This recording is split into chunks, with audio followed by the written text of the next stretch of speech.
Text 7. Syat Krishna nama charitadi sitapya vidya pittopataptarasanasya narochikanu kinmadaradanu khalu saiva jushta syadvi kramad bhavati tadgadamulahantri. Translation. The holy name, character, pastimes, and activities of Krishna are all transcendently sweet, like sugar candy. Although the tongue of one afflicted by the jaundice of avidya, ignorance, cannot taste anything sweet, it is wonderful that, simply by carefully chanting these sweet names every day, a natural relish awakens within his tongue and his disease is gradually destroyed at the root. Purport. The holy name of Lord Krishna, his quality, pastimes, and so forth are all of the nature of absolute truth, beauty, and bliss. Naturally, they are very sweet, like sugar candy, which appeals to everyone. Nescience, however, is compared to the disease called jaundice, which is caused by bilious secretions. Attacked by jaundice, the tongue of a diseased person cannot palatably relish sugar candy. Rather, a person with jaundice considers something sweet to taste very bitter. Avidya, ignorance, similarly perverts the ability to relish the transcendentally palatable name, quality, form, and pastimes of Krishna. Despite this disease, if one with great care and attention takes to Krishna consciousness, chanting the holy name and hearing Krishna's transcendental pastimes, his ignorance will be destroyed and his tongue enabled to taste the sweetness of the transcendental nature of Krishna and his paraphernalia. Such a recovery of spiritual health is possible only by the regular cultivation of Krishna consciousness. When a man in the material world takes more interest in the materialistic way of life than in Krishna consciousness, he is considered to be in a diseased condition. The normal condition is to remain an eternal servant of the Lord, Jivera Swarupahaya Krishnera Nityadasa. This healthy condition is lost when the living entity forgets Krishna due to being attracted by the external features of Krishna's Maya energy. This world of Maya is called Durashraya, which means false or bad shelter. One who puts his faith in Durashraya becomes a candidate for hoping against hope.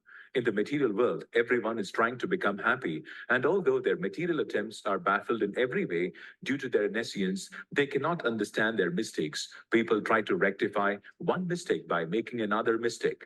This is the way of the struggle for existence in the material world. If one in this condition is advised to take to Krishna consciousness and be happy, he does not accept such instructions. This Krishna consciousness movement is being spread all over the world just to remedy this gross ignorance. People in general are misled by blind leaders.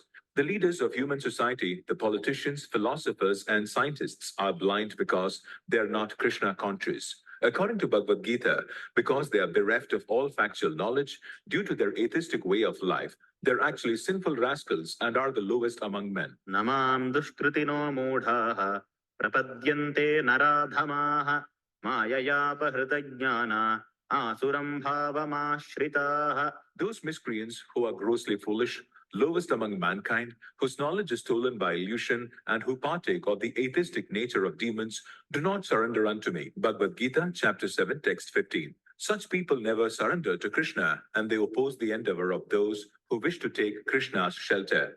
When such atheists become leaders of society, the entire atmosphere is surcharged with nescience.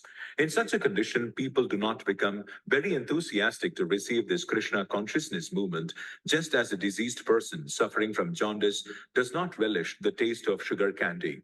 However, one must know that for jaundice, sugar candy is the only specific medicine. Similarly, in the present confused state of humanity, Krishna consciousness, the chanting of the holy name of the Lord, Hare Krishna, Krishna Krishna, Hare Hare, Hare Rama, Rama Rama, Hare Hare, is the only remedy for setting the world all right. Although Krishna consciousness may not be very palatable for a diseased person, Srila Rupa Goswami nonetheless advises that if one wants to be cured of the material disease, he must take to it with great care and attention. One begins his treatment by chanting the Hare Krishna Mahamantra, because by chanting this holy name of the Lord, a person in the material condition will be relieved from all misconceptions. Cheto Darpana Marjanam. Avidya, misconception about one's spiritual identity, provides the foundation for ahankara or false ego within the heart. The real disease is in the heart. If the mind is cleansed, however, if consciousness is cleansed, a person cannot be harmed by the material disease. To cleanse the mind and heart from all misconceptions, one should take to this chanting of the Hare Krishna Mahamantra. This is both easy and beneficial. By chanting the holy name of the Lord, one is immediately freed from the blazing fire of material existence.